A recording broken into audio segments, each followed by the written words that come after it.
Yes. It's not the first time I've heard that, but Really? it's really good. Yeah. That's it, is it? It's Nerd in the Hood. Yeah. It's and then we got Ricky playing our lead, Yeah. and It's good times. it's great times. I would describe it as three geek kids growing up in the bottom, being perceived by both parties, being the upper class, not considering them smart enough to join their class, and the lower class, not considering them gangster enough to sell dope the correct way. And it's just a kind of perception of these kids lost in the middle and trying to, find out where they belong. Well, I mean, I think it's just Famuyiwa is the new style. Yeah. Right? Rick Famuyiwa, our director. Yeah. That's him.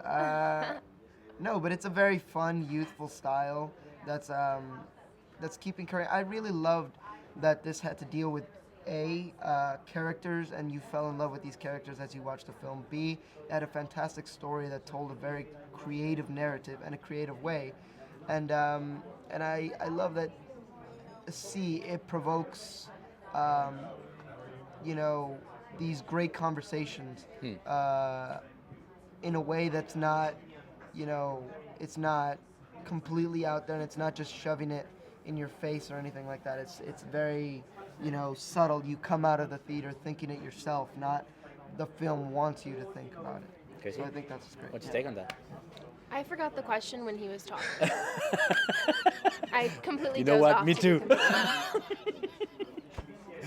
I've been listening to him talk for the past The year. fact that it's really new and it's really different, even if we have some references to it. Oh, yeah. I mean, are you asking what makes it different? Yeah? Yeah, I mean, the movie, I think, I like the way that Rick approached everything because he brought up a lot of topics that everyone is talking about anyways. And I think everyone's very curious, I think, what happens to the hood, but it's like, you can't go to the hood and ask, like, what's going on here, you know what I'm saying? Like, and you can't go online and read about it because news reporters aren't going to the hood. So it's nice that Rick wrote this film because he grew up there and he can be that news reporter and let everyone know this is what's going on while keeping it still funny and light, because that's also happening there, It's not a miserable place. It's still teenagers having a good time, going to parties, making music, doing teenager Getting into things. precarious situations. Diggy she's a lesbian and she's funny and witty and She's a lesbian? she likes girls. Yeah, that's my favorite part. She's pretty cool. The movie makes sense now. Sorry, And go Jib is a lesbian too. Oh, there was this great scene in the movie where Jib and Diggy, they have a love scene when Jib finally realizes he's never a lesbian. happened. He's a joker. And then he woke up. Yeah. And then he woke up and we were like, you need to come to set. What are you doing? I was like, oh, guys, sorry. Yeah. It's like I had some peyote last night and I don't know what happened.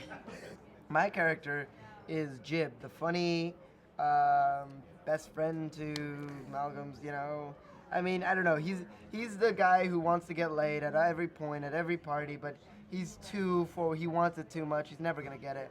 And Jib is Tony. Jib is not Tony. That's not true. Why are you saying that? Like Jib is like, ouch. Oh. You know what? That hurts.